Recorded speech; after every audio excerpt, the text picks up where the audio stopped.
আসসালামু আলাইকুম ওয়া রাহমাতুল্লাহি ওয়া বারাকাতুহু। সম্মানিত প্রিয় বন্ধুগণ, আজকে খুবই অত্যন্ত গুরুত্বপূর্ণ একটি বিষয় নিয়ে উপস্থিত হইলাম। তো সেই বিষয়টি হচ্ছে, যে সকল ভাইয়েরা একদম দুর্বল, একদম অক্ষম হয়ে গেছেন, প্রিয়জনকে আপনি সময় দিতে পারেন না, এই নিয়ে আপনি অনেক দুশ্চিন্তায় আছেন, অনেক পেরেশানির মধ্যে আপনি জীবন কাটাইতেছেন, পরিবারে অনেক অশান্তি, আপনার কোনো ছোটোখাটো বেশওয়ার শরীরে শ্যুট করতেছে না, আপনি একদম হতাশায় জীবন কাটাইতেছেন, হতাশার মধ্যে আপনি জীবনকে পার করতেছেন।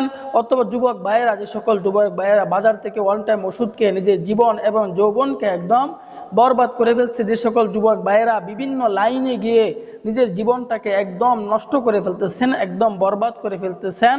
অথবা অনেক ভাইয়েরা আছে যাদের বয়স বেশি হয়ে গেছে, 50-60 বছর হয়ে গেছে, আপনি সময় দিতে পারেন না। আগে সপ্তাহে 2 থেকে 3 বার সময় দিতে পারতেন, কিন্তু এখন একবারও দিতে পারেন না, একদম জিরো হয়ে গেছেন, একদম নিস্তেজ হয়ে গেছেন। তাদের জন্য অত্যন্ত গুরুত্বপূর্ণ আজকে একটি গাছের বীজ নিয়ে আমি উপস্থিত হইলাম। গাছটিকে ভালো করে দেখে রাখুন, এই গাছটি ভালো করে আপনারা চিনে রাখুন। এই গাছটির যে কেমন ক্ষমতা, কেমন পাওয়ার, আপনি ব্যবহার করলেই সেটাই কিন্তু বুঝবেন, তাছাড়া কিন্তু আপনি বুঝবেন না। এই গাছটিকে আপনারা ভালো করে দেখে রাখুন, ভালো করে আপনারা চিনে রাখুন। আজকে এই গাছের বীজ কিভাবে ব্যবহার করবেন, ব্যবহার করার নিয়মটি আমি আপনাদেরকে বলে দিচ্ছি। তো এই জন্য বলতেছি, যে সকল ভাইদের বয়স বেশি হয়ে গেছে, 50-60 বছর হয়ে গেছে, আপনি সময় দিতে পারেন না, আপনি আমাদের সাথে যোগাযোগ করবেন, কন্ট্যাক্ট করবেন। আপনার জন্য ন্যাচারাল প্রাকৃতিক উপাদান দিয়ে, গাছরা দিয়ে একদম হাই কোয়ালিটির বেশওয়াজ, হাই কোয়ালিটির প্রোডাক্ট আমরা তৈরি করেছি ন্যাচারাল পদ্ধতিতে। কোনো পার্শ্ব প্রতিক্রিয়া নাই, কোনো পার্শ্ব প্রতিক্রিয়া নাই, নিশ্চিন্তায় নির্দ্বিধায় আপনি সেবন করতে পারেন। যে জীবন থাকতে হায়াত থাকতে কেন কষ্ট করবেন? আল্লাহ তাআলা হায়াত দিচ্ছেন, জীবন দিচ্ছেন, হায়াতকে উপভোগ করেন, টাকার মায়া করেন না। টাকার মায়া করবেন, দেখবেন আপনি বিপদে পড়বেন, মুসিবতে পড়বেন। দিন দিন আপনার এই সমস্যাটা দিন দিন বড়ই হতে থাকবে, এটা ছোট হবে না। এই জন্য রোগ হলে ডাক্তারের শরণাপন্ন হন, সেই অনুযায়ী ওষুধ সেবন করেন। আমাদের কাছ থেকে একটি প্যাকেজ নিয়ে আপনি সেবন করতে পারেন। তো আজকের এই গাছটি আমরা কিভাবে পাবো, এই গাছটির নাম কি, এই গাছটির বীজটি দেখেন, এই যে বীজটা ভালো করে দেখে রাখেন, যে এই গাছের এই যে বীজটা, এই বীজটা আমি আপনাদেরকে আরো ভালো করে দেখাই। 3-4টা বীজ একসাথে আমি নিয়ে দেখাইতেছি। এই যে দেখেন, এই গাছের বীজগুলো ভালো করে দেখেন, এই যে বীজগুলো, এই বীজগুলো দিয়ে আজকে আমরা কাজ করব। তো এই গাছটার নাম কি আগে চিনে রাখবো, চিনে রাখার পরে এই গাছের বীজ দিয়ে আমরা আজকে এই বেশওয়াজটি তৈরি করব। খুবই পাওয়ারফুল হবে, খুবই গুরুত্বপূর্ণ আজকের এই বেশওয়াজটি। তো আল্লাহ তাআলার উপরে ইয়াকিন রেখে, বিশ্বাস রেখে আমাদেরকে আমল করতে হবে, কাজ করতে হবে। যদি ইয়াকিন না রাখি, বিশ্বাস না রাখি, তাহলে কিন্তু আমাদের কাজ হবে না। আল্লাহ তাআলার উপর ইয়াকিন রাখতে হবে, বিশ্বাস রেখে আমাদেরকে আমল করতে হবে, কাজ করতে হবে। অনেক ভাইরা বলে যে গাছের কোনো ক্ষমতা নাই, গাছের কোনো ক্ষমতা নাই। আমি বলবো তাদের ঈমান নাই। কারণ এই গাছগাছালি থেকে ডাক্তার বলেন, কবিরাজ বলেন, ইঞ্জিনিয়ার বলেন, সকলেই কিন্তু এই গাছগাছরা থেকে ওষুধ তৈরি করে, যে গাছগাছরা ছাড়া মানুষ বেঁচে থাকতে পারে না।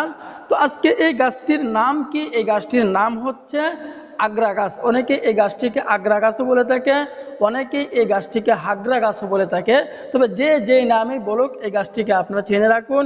এই গাছের বীজটা হয় কাঁটাযুক্ত বীজ, দেখেন কাঁঠালের মতো কাঁটাযুক্ত বীজগুলো হয়ে থাকে। তো এই বীজগুলো আপনি সংগ্রহ করে ফেলবেন। বীজগুলো আপনি সংগ্রহ করার পরে আপনি এটাকে কী করবেন, এই গাছটা আপনি যখনই চিনে ফেলবেন, চিনার পরে এই আগ্রা গাছের বীজগুলো আপনারা তুলে নিয়ে আসবেন। নিয়ে আসার পরে এটাকে বাদন যন্ত্রের দ্বারা, কোনো কিছুর দ্বারা এটাকে আপনাকে তেল বাহির করতে হবে। কিভাবে তেল বাহির করবেন, তো সেই প্রচেষ্টা আপনাদেরকে দেখে দিচ্ছি, সেই নিয়মটা আমি আপনাদেরকে বলে দিচ্ছি।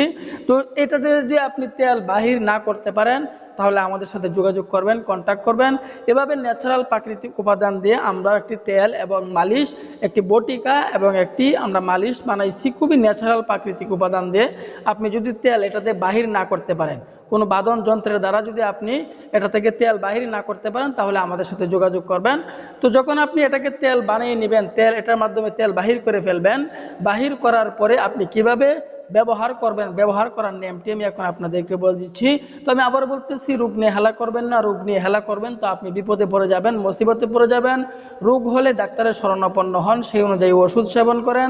রোগ হলে ডাক্তারের শরণাপন্ন হওয়া, ওষুধ সেবন করা, এটাও কিন্তু সুন্নত। রোগ হলে আল্লাহ তাআলার কাছে চাইতে হবে, কিছু নফল নামাজ পড়তে হবে। এই কাজগুলো যদি করতে পারি, চাওয়ার মতো যদি আল্লাহ তাআলার কাছে চাইতে পারি, তাহলে অবশ্যই অবশ্যই আল্লাহ তাআলা দিবেন।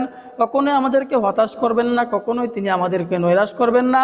যে আল্লাহ পাক রব্বুল আলামিন ফেরাউনকে দিতে পারেন, সে আল্লাহ তাআলা আমাকেও আপনাকে দিবেন। তবে শর্ত হচ্ছে আল্লাহ তাআলার কাছে চাওয়ার মতো আমাদেরকে চাইতে হবে। চাওয়ার মতো চাইলে তিনি কখনোই আমাদেরকে খালি হাতে ফেরাবেন না। তো এই জন্য বলতেছি, এটার ব্যবহার করার নিয়মটা আমি বলে দিচ্ছি। ব্যবহার করার নিয়মটা হচ্ছে, প্রতিদিন সকালে ঘুম থেকে উঠে আপনার মেশিনটার মধ্যে গোড়া থেকে আগা পর্যন্ত এভাবে আপনাকে 5 থেকে 6 মিনিট পর্যন্ত মালিশ করতে হবে, সকাল এবং রাত্রে। সকাল এবং রাত্রে যদি আপনি এভাবে 1 মাস 15 দিন পর্যন্ত ব্যবহার করতে পারেন, দেখবেন ইনশাআল্লাহ আপনার ভিতরে অনেক পাওয়ার চলে আসবে, অনেক ক্ষমতা চলে আসবে। তো আল্লাহ তাআলা আমাদের সকলকে বোঝার তৌফিক দান করুন, আমিন।